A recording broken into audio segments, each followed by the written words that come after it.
Welcome to a Script to Screen workshop podcast. Script to Screen is a charitable organisation developing the craft and culture of storytelling for the screen in Aotearoa, New Zealand. In May 2021, Script to Screen partnered with the Aotearoa Screen Publicists Collective to present the A to Z of screen publicity wānanga. The aim of the workshop was to show the many ways screen publicists can work alongside creatives to ensure their stories are discovered and watched by their target audiences. The sessions were recorded, and this is one of 10 that you can listen to. Each session has its own whakatauki befitting the theme of the discussion. Ko te kai a te rangatira, he kōrero. The food of chiefs is talk. Welcome to Discovering Our Abilities. This session is the introduction to the workshop. You'll hear from Sue May, a founding member of the Aotearoa Screen Publicists Collective, Jackie Dennis, Executive Director of Script to Screen, Amie Mills, Head of Funding at New Zealand On Air, and Gemma Gracewood, that's me, founding member of the Aotearoa Screen Publicists Collective and Editor-in-Chief at Letterboxd. We're talking about the purpose of the wānanga. Kia maumahara tātou ki a rātou kua hinga atu, kua ngaro, ki tua o te ārai, haere, haere, haere. He mihi atu ki te iwi Ngāti Whātua o Ōrākei, te ira nutu, te tau, me te oho, tainoa atu e ngā iwi mana whenua e pānga ana ki tēnei rohi ātāhua tāmaki makaurau. Kia ora tātou, kua hui mai nei mō tēnei wānanga e pāna ki ngā minenga mō ngā hōtaka me te mahi whakanui i a rātou. Ko tā tātou moe anei. Kia pai tā tātou mahi i tēnei kaupapa tino whakahirahira. Kia kaha, kia maia, kia manawa nui. Nau mai, haere mai. Ko wai tēnei e tūnei. Nō i ngā rangi mei airana o ku tupuna i ngā wā o mua. I noho rātou i roto i te rohi o te iwi ngā ruahine i Taranaki ki te tonga. Ko Ngāti Pākehā mātou katoa. He tangata tiriti ahau. Ko May rātou ko Dodd, ko Lloyd, ko Clements o ku hāpū. Ko Sue May tōku ingoa, ko Huhana rānei. He kai whakaputa kiriata taku mahi. He tauira ahau i te reo Māori, te reo rangatira. Ka huri ahau nei ki te reo Pākehā. Our Pouarahi, our cultural leader, Eruera Morgan, as part of, he's working alongside ASPIC to align us with the normalisation aspect of Maihi Karona, the Crown Māori language strategy, which says, kia mā hora hora te reo. Everywhere, every way, for everyone. Script to Screen's vision is that screen-based storytelling is practiced, celebrated and shared as an integral part of New Zealanders' lives. And everyone here is a part of that process, so we're hoping that you share our vision. A large part of Script to Screen's work is running workshops and residential labs to support and empower talented screen practitioners to write exceptional stories for the screen.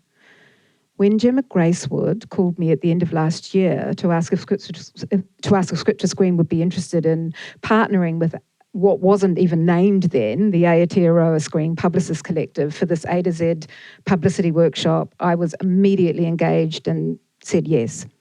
It's heartbreaking for us when we see writers, directors and producers spend years developing projects, producing projects, and it slips away, having only been seen by a small proportion of its potential audience.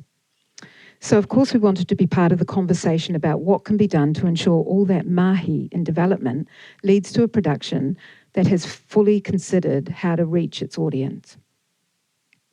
The aim of today is to increase the knowledge and strengthen the capability of everybody here so New Zealanders are able to find out about and watch more local productions, whether it be broadcast, on free-to-air, via the web, a platform, or a cinema.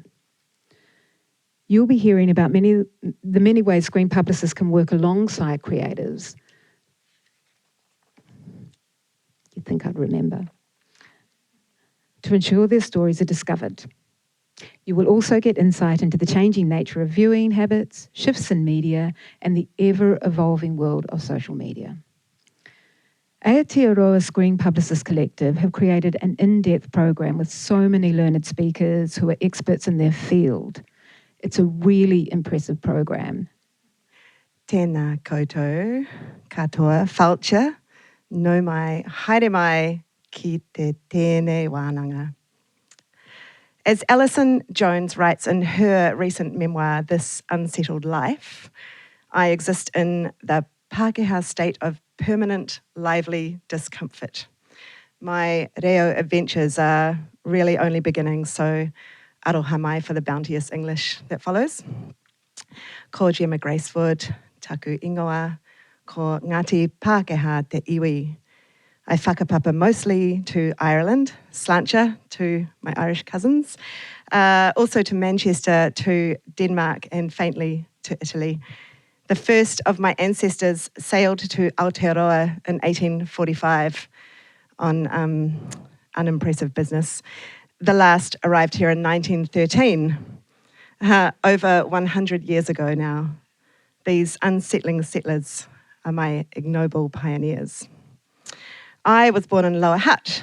As a wee girl in Nainai, it was the skyscraper of Avalon Studios that first sparked my passion for working in TV and film. I then spent all of my school years in Papatoetoe. And as an adult, I've lived in Te Whanganui Atara, Te Aporonui, New York, and now back in Tāmaki, Makaurau.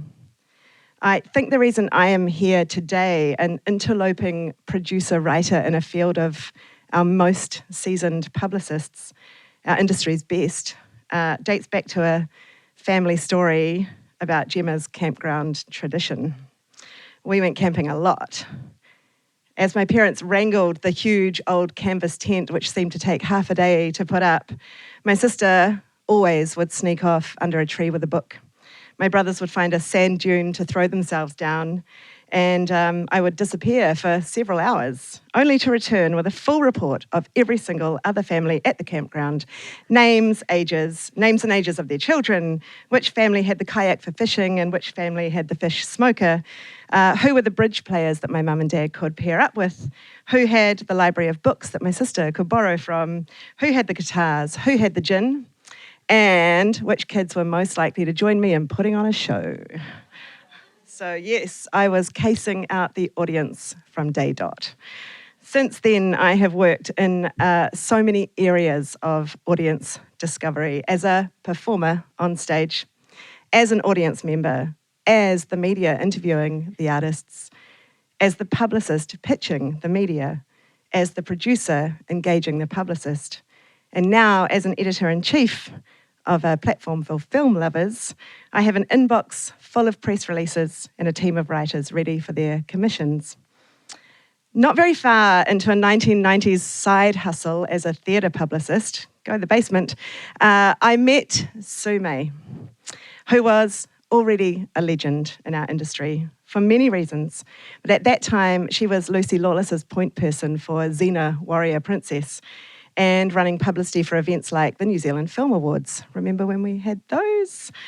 Assisting Sue for a spell, being mentored by this trailblazer, was really the first time I observed the hidden powers, the hidden superpowers of a publicist. Until then, I'd done the basics: cast photos, media releases, begging for press coverage, accompanying actors up to BFM for their Sunday morning interview. But there's so much more to it, much of it involving a high level of thinking incredibly interesting sideways takes on your story, very elegant diplomacy skills, a deep empathy, and much duty of care, including for oneself. The thing about being a publicist is you never know what's coming, so you have to always be ready and keep 5% contingency for yourself, which I failed to do last night as I was up till 12:30 working on notes and then got the 5 a.m. nightmare from the 5-year-old. So, morning. Just a show of hands from the publicists in the room. Who else is dealing just invisibly with a clusterfunk right now while being here? Yeah. So that's the reality. A publicist's work is mostly unseen, and that's kind of the point. But it does mean that publicity itself can become a neglected cousin of production, especially when your unit stills day gets totally swallowed by necessary pickups, or when the rules and guidelines around budgeting for publicity and marketing of publicly funded stories on the small screen have been opaque at best. If you're a big show, you might benefit from the heft of a broadcaster's publicity and marketing department, and that is how I first met Chris Henry. I got him on a panel about social media some time ago when he was at Shortland Street, at Shortland Tweet, one of my favourite Twitter accounts. Later, he got me to do Q&As with Jackie Van Beek and Madeline Sami for the Breaker Upperers. Tamar Munch is a living legend to anyone who has had a family member as a cast member on Shortland Street in her time there. If you want to talk duty of care, I would start with Tamar's deft and confidential touch.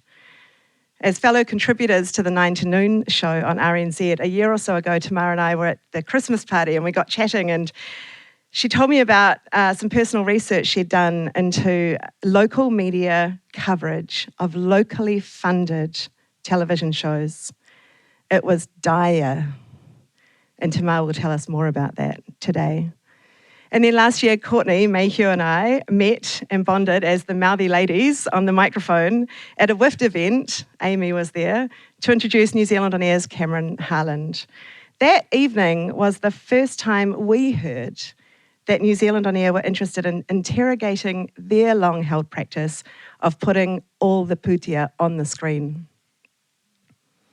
They were interested in publicity and marketing becoming a decent line in the budget, and a measurable audience data as an area of need. COVID has put a lot of spanners in a lot of works, and it has created some opportunities, including bringing Court back to us from Australia and creating a COVID capability building fund at New Zealand On Air. So one thing that felt immediately useful, a workshop, a mentoring scheme, and the formation of a collective of people working in screen publicity, which had never been done before. Courtney and I got on the phone with Amie and her team, and next minute, we partnered with the wonderful Script to Screen, not only because Script to Screen run incredible events that always seem to let fresh air into the room, but also because publicists are storytellers. And we want this event to very much be about the storytelling power of our part of the industry. The Aotearoa Screen Publicists Collective is a new wee beast. It's barely yet formed. An official launch will happen, and soon. To be honest, and in keeping with the Pākehā state of permanent lively discomfort, we just kind of got cracking with the full intention after this workshop of expanding the collective and very much partnering with Māori. For now, we five, Sue, Tamar, Chris, Courtney and myself, consider ourselves only an interim committee. We've already looped in more friends. Adria Buckton, Leander Borrett, Rachel Keraware and Brooke Hawe will be making appearances this weekend. Our dream is for the collective to work for the greater good of Aotearoa's screen industry and to ensure the long-term health of our screen sector's ecosystem, which also includes audiences and the media, as well as those working in the industry itself. Our vision is for people coming up in our industry to feel a place of belonging, so they can see this as a viable career path and find like-minded people to gain mentorship and skills from. We hope to create more recognition and support and resources for the people who are conduits between your stories and their audiences. We want to share our collective energies so that our stories can travel offshore with the wind at their backs. The whakatauki for this opening session is ko te kai a te rangatira he kōrero. The food of chiefs is talk. One thing I think of when I consider this whakatauki, rightly or wrongly, is the most valuable tool in the publicity toolbox, the one that we have the least power over, but that we love the most, and that is word of mouth. The practice of one person telling another about something they need to see. The taste and trust embedded in that act is everything. Ko te noch tōku maunga, ko te urn tōku awa, no ko te rani tōku whaia, ko Dan tōku hoa tānei, ko Maisie taku tamahine, no pōneki, e noho ana o pōneki inainei, he pū tūku putia ahau no Irarangi Te Motu, ko Amie Mills tōku ingoa.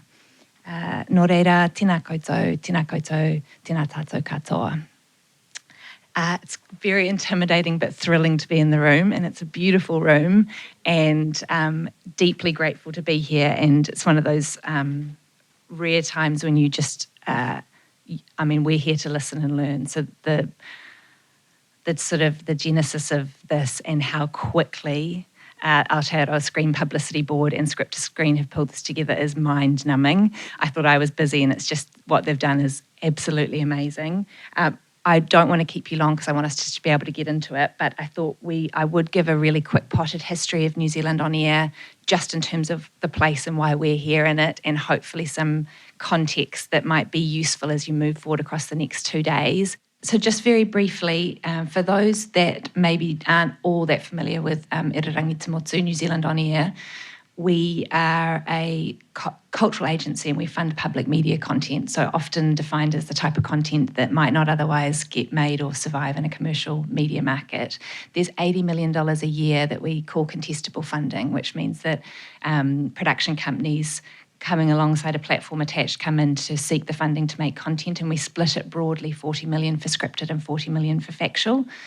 And in 2017, it predates me joining New Zealand On Air, but we had an overhaul of the strategy, which had historically, because of the way the media landscape looked, it had been geared towards funding content for television.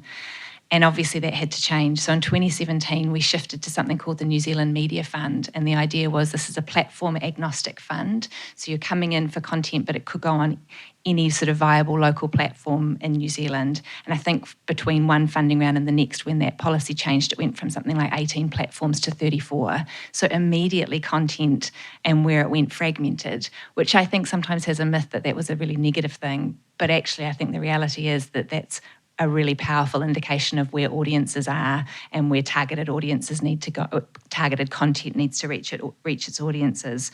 So historically, because of the way the fund had been set up, as Gemma mentioned, there was the overriding philosophy was every dollar spent on content. And because we fund content that has a platform attached to it, the philosophy was, well, it's the platform's responsibility. They know their audience, they will market that content and they will reach their audiences with it. And then we just fund the content and every dollar goes towards it if possible. And so we call that the kind of three-legged stool model. So it's the funder, the producer and the platform kind of working in collaboration.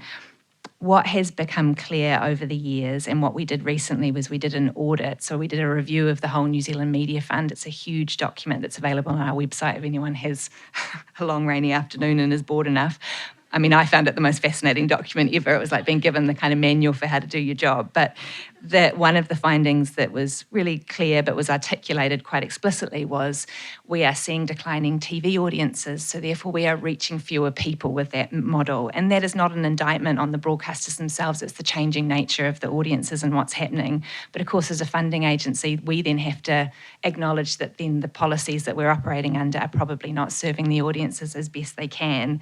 So that was the kind of the genesis of the WIFT conversation that came up that Gemma mentioned. That I loved that moment because I remember seeing Courtney speak up and I was like, who are these women? They are amazing. And so we kind of zeroed in on each other afterwards to sort of say, well, what could change and what could happen and how do we need to start having these conversations? So part of the goals of the NZMF talk about us funding quality quality content, diverse content, discoverable content. So discoverability has become the sort of heart of where we need to be thinking moving forward, is how do we reach New Zealand audiences with this amazing content? So this then invariably comes with a real challenge for us, because the more that funding is split across content and promotion, the less content can be made. So one of the challenges that one of the provocations I'd put to you guys this weekend to be thinking about and talking about is the importance of how we collectively will be able to demonstrate that, yes, less content might be made, but actually off the back of it, there were better audience outcomes and audience engagement. That's particularly important to us because there are tensions, I think, in terms of what we can fund, because we are trying to reach as many New Zealand eyeballs as possible. It's taxpayer money, so you want to be able to reach as many New Zealanders as possible, but we also acknowledge that we are representing and creating content for audiences that are often underrepresented. And so the ability there for us to be able to talk about eyeballs and reach being important, but it's not the only thing. And I feel like so many of you in the room would operate in the space where you know that your content being made has cultural and social impact. And so how can we better demonstrate and measure that? Because I think from NZ On Air's perspective, that's the sort of golden place, is when we can start talking about, and we use language like maybe like resonance ranking with content. It might not just be about reach and eyeballs, it actually might be about what was the critical acclaim, or what was some social impact, and actually what was the public sentiment around that content, and did we see changes happen as a result of it? So if you could hold that in your minds across the next 2 days, that would be wonderful, because we're really keen to start understanding how can we ask for the right kind of data and measurement that can reflect that back. Can I just put that provocation on the floor? Thanks, Jackie. Awesome. And then another, just briefly, and Sophie gave a really great example of specific initiatives we're doing. I would place this one as one of the most important, because as Gem said, I think this is where you start to have the collective and the idea that as we start to talk, we'll start to figure this out. So we really mean it when we say we're here to listen and learn. And if we can see ways that we can shape the policies and how we're defining what we're doing to respond to where you guys see the opportunities are, that's what these 2 days can be. So we're incredibly excited about what that could look like. And I'd also note that we did another initiative similar to what Sophie mentioned with the youth request for proposals, where we worked really closely with the Pan-Asian Screen Collective. We ran around in January, March, which was targeted towards Pan-Asian creators creating factual content. And again, we were explicit in the guidelines that went out that said we would be welcome to seeing marketing line items in the budget and items that might talk to publicity or promotion. They have to be really clearly articulated as to why they're there and what they want to achieve.